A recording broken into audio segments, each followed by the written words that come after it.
Welcome to the Hearts Entwined podcast. In this podcast, we'll be having discussions around the secrets which attract lasting, healthy, fulfilling relationships, creating a healthy mindset, and what women should know and understand about men. Introducing your host, Lyn Smith, the Queen of Hearts, relationship expert, trainer, speaker, and best-selling author of the Cupid's Bow technique. Lyn's mission is to have a positive impact in reducing divorce, domestic violence, and suicide. Welcome to the Hearts Entwined podcast. Today, listeners, I've got a fabulous guest. Her name is Estelle Keeber. She is the founder, or co-founder, I should say, of Mums in Business. And she's also a well-known keynote speaker. So welcome, Estelle. Thank you so much for having me, Lyn. And today, Estelle and I have been talking a little bit off air around the pitfalls and the actual upside of online dating. And we just thought it'd be a great conversation to actually share with the listeners today. So before we get stuck into that, Estelle, can you tell the listeners a little bit about yourself and your own background? Yeah, of course. So like you mentioned, I am co-founder of Mums in Business Association, which is a community that helps women to connect online and offline to grow their business. And we started Mums in Business Association a couple of years ago now, when I was a single mum to my two boys. I had been in a long-term relationship with their dad. And when we separated, I literally had nothing at all. I had no benefits, to the point where I had to use food banks. So my life really took a turn for the worst when I left my volatile relationship. And it was then that I decided that I needed to find a job that was flexible and fitted in around me being a mum to the boys. And so I set up my own wedding photography business, which then made me realize that, you know, being self-employed is really difficult. You know, you're at home by yourself a lot of the time. There's no other people in your team. And so we created Mums in Business, which has now given me opportunities like beyond my wildest dreams. We have networking events in over 200 locations around the world, which means women get to go and connect, take their children. We've helped 120 women become number one best-selling female authors. We've had 16 number one best-selling books.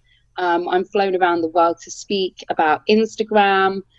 So it's been an absolute crazy journey in the last 2 years, but things are on the up, and I'm really excited to be able to share my journey and my story with as many people as I can, and, you know, hopefully inspire them to, you know, keep pushing through the hard times.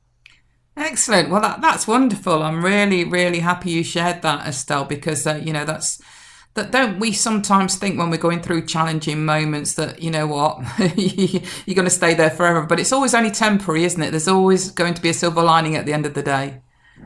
Yeah, there is. And that's the rational side of things. You know, we all know that rationally we're going to go through hard times and come out the other side. But once you're in that situation, it can be really daunting, and you can feel overwhelmed and, you know, think that this is going to last forever. And that's why it's so important for me, you know, to share my journey and be really real with people, so that they can see that there is a way forward. So I left a violent relationship. I was a single mum, relying on food banks, and, you know, to go from that to where I am now, to be able to be at home with my boys, is huge for me. And if I can do it, then anybody can do it. And that's what's really important, just, you know, to show people that anything is possible. You just got to keep going. Absolutely. I think especially as women, it's important to stress that you're not on your own. You know, if you are facing similar challenges, you're not on your own.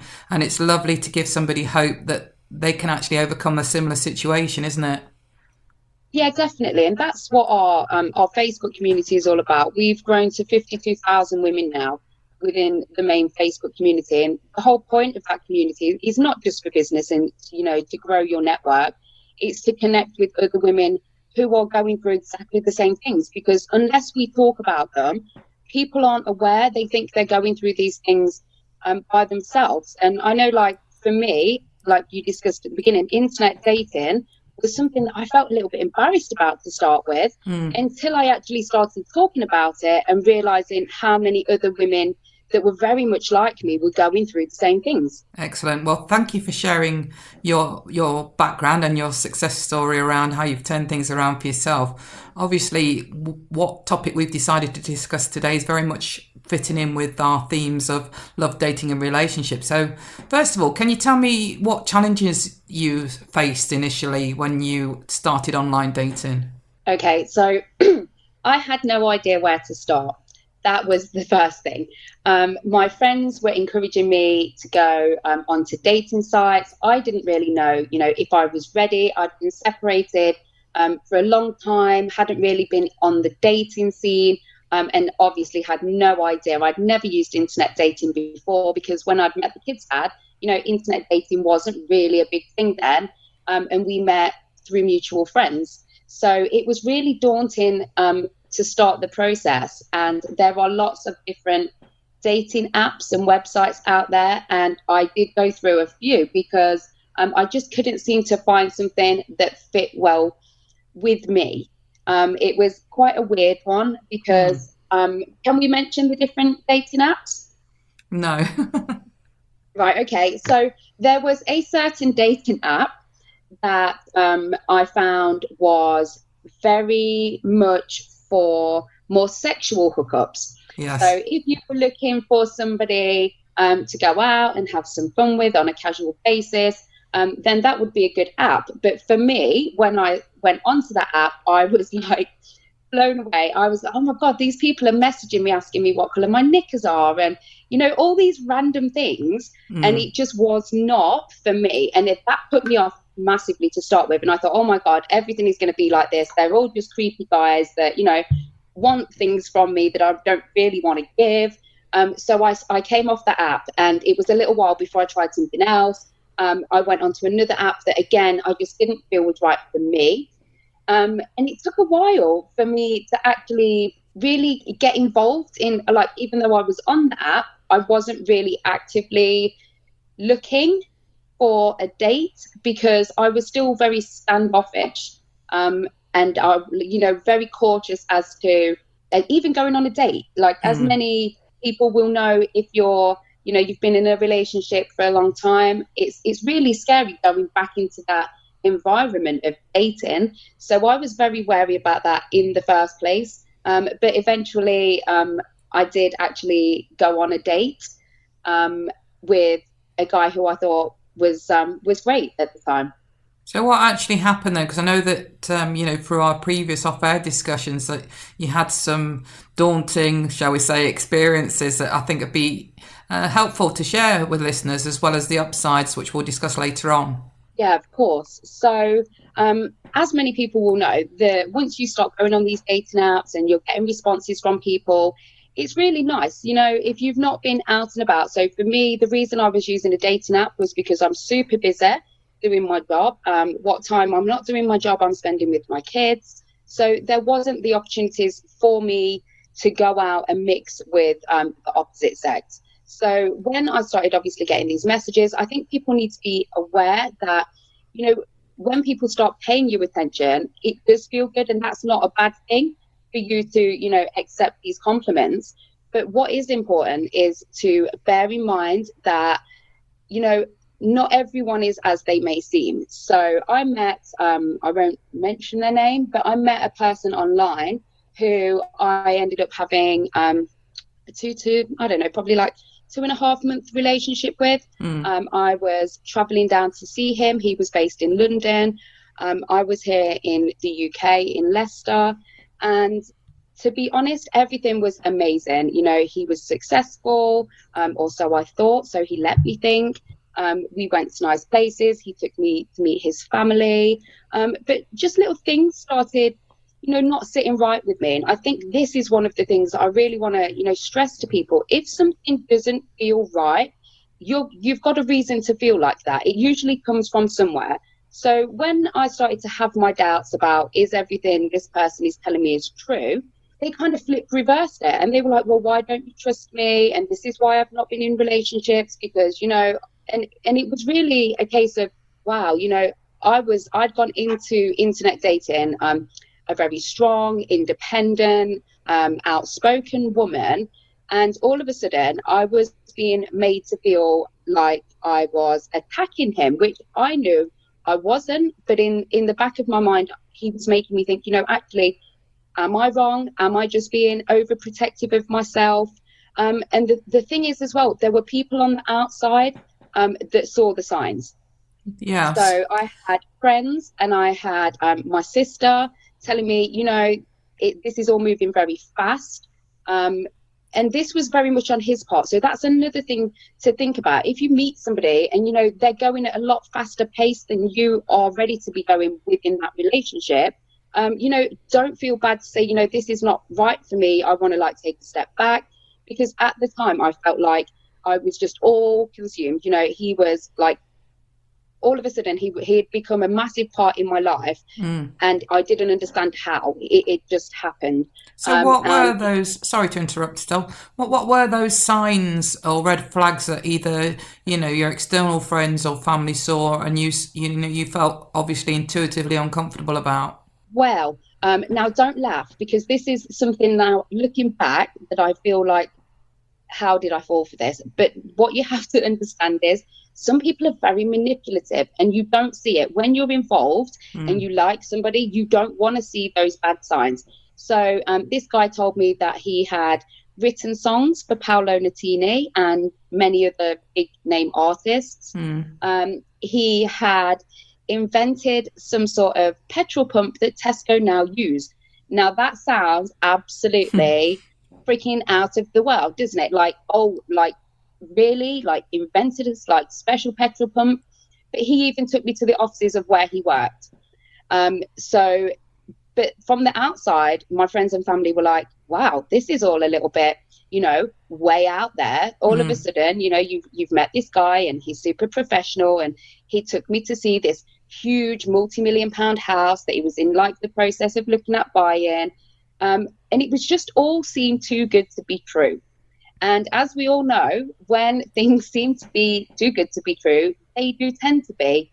And I couldn't see it because I was so involved. But other people were seeing it, and they were trying to advise me, be very careful. By this point, he had kind of manipulated me into lending him money. I was paying for a lot of the things when we were going out, which, considering this person was supposed to be really successful and a songwriter, it was a little bit weird. So, but it's very hard. And I know people that have been in abusive relationships will understand that when you're involved, it's very hard to see, the things that are very clear to other people. Yeah, you're usually too close to it, aren't you? And I suppose you don't want to feel like you've made a mistake either. There's a bit of pride there, isn't there? Yeah, of course. And it was huge for me because I hadn't been on a date. I hadn't, had a long-term partner since the kid's dad.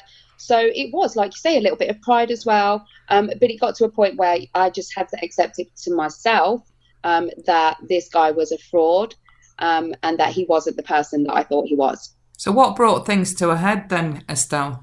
It was actually, so for anybody that is listening to this that has been to the book launch I'm going to talk about, you will be mind blown that I managed to get through the day. But it was actually at the launch of one of our books, the morning we were about to go to Nottingham to set up for the book launch.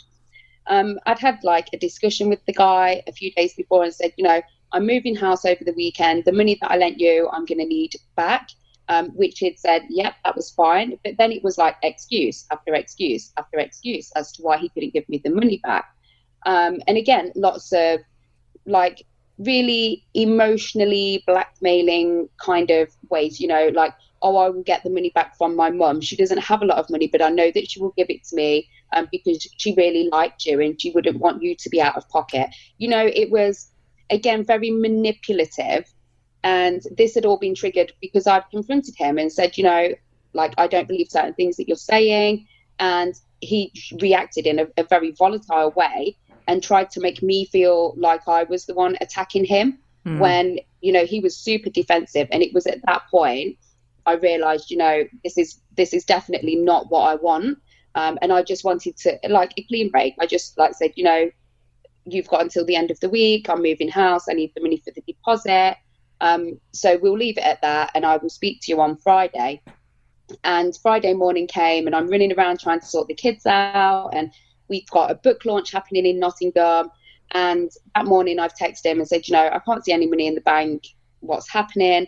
And he blocked me on every social media that I could contact him on, which obviously at that point I kind of realised that I wouldn't be getting the money back that he owed me, and that he obviously was definitely not the person that I thought he was. And to be honest, this will make you all giggle, but so Leona and I tracked down his ex-wife to see if he really was the person that we thought he was.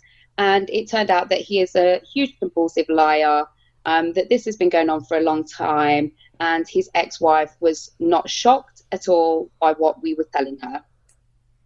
Right. So, yeah. So on the back of that sort of experience, which I know is not a one-off, for women that are using online dating sites and apps, what advice would you give to sort of women that are contemplating dating online around keeping themselves safe? Okay, so the first thing is online dating is amazing. The internet gives you so many opportunities. You would be crazy not to take them. So first of all, if you're one of those people that are thinking about internet dating, I would say wholeheartedly go for it. End of the story, I met the love of my life, which we will talk about in a little while. But not everyone online dating is an asshole. Can I swear? Is that a swear word? Can we delete it? If not, I'm sorry. But yeah, not everybody is that kind of person. So that would be the first thing, go for it, because it could end really, really well. With regards to keeping yourself safe, listen to the people that are around you. The people that are your friends in your family, they love and they care for you, and they want the best for you. So, when a friend is saying, be careful, I thought that people were maybe not jealous, but, they were just being too cautious for my liking. And I think it's important for you to remember that these people care about you. So, if it's more than one person, maybe, everyone has a conflict of interest. Maybe your friend might not like them. But if it's multiple friends and family members and, teammates that know what's going on, if more than one person is saying, red flags, then listen to what they're saying, or at least, step back and evaluate the situation, because I literally changed into a different person in the space of a week. After spending one weekend, it was like I was literally brainwashed. So do listen when people around you are, saying take care, because they're saying it from a really good place. And the other thing is, just be aware. If something seems too good to be true, then look into it. There is nothing wrong with, and I'm saying this background check, but, there's nothing wrong with going and checking out their social media. If you know who they are, go and have a look who their friends are. This is what they say, follow through on their social media or those sort of things. It's not stalking. It is making sure you are getting involved with the person that you feel you're getting involved with. So just be wary that there are people out there. And, especially when it comes to money, people are very manipulative. Now, I wouldn't just go and give money to anybody. I'm the kindest, most generous person, but I wouldn't just go giving out cash. And it seemed that I did. This guy got inside my head. So in a way that was just, I'd never known. And it was as if it was, oh, that's fine. Yeah, of course I can lend you this. And, I wouldn't do that to somebody I'd only known a week. So why do it to somebody that you've met online? Absolutely. So I think those are just like a few of the tips that I would give. But online dating can be brilliant as well. So, it's not all pitfalls and sadness and crazy ass people. There are some genuinely really nice people out there. Yeah, absolutely. And we'll just go on to speak about that in a second. But I just want to thank you very much, Estelle, for sharing that, because quite often I'm sure there's quite a lot of men and women that have been scammed by another partner through an online dating site, and they're usually just too ashamed or humiliated to speak up about it, aren't they? So thank you so much for sharing that. Yeah, definitely. And that's the reason why I feel it's really important. Like, of course I was embarrassed. Yes, I felt ashamed. But I now know, that it wasn't my fault. It wasn't, it wasn't my bad, it was theirs. It's a reflection of them. I went into something wholeheartedly from a place of love. So maybe I was a little naive, but that's all that I was. I had nothing to feel ashamed about. And if you are one of those people that has had a bad experience online, there are people you can talk to. You can contact the app, you can contact them through their helpline. If you've been scammed of money, you can contact the police. If you've got a paper trail, if you have proof of messages, all of those things will help in making sure that these people don't go on to do it any further. Because literally days after I outed this guy and find out all these things about him, he was back on the dating app the next day. And I was more annoyed at the fact that he was going to do this to somebody else. And that is what fired me up to say, you know what, I'm going to talk about this, because you guys are out there thinking that that's okay to behave like that. I'm going to educate women and make them aware, just be careful. Don't hand over cash to people that, and they will give you some of the craziest reasons, the craziest. So, just be aware of what's going on, but don't feel ashamed if this has happened to you. I absolutely 100% agree with that, because I think that's what these scammers rely on. They rely on the other person that's been manipulated, that's handed over the cash, to not speak up, because they do feel stupid and ashamed and humiliated by it all.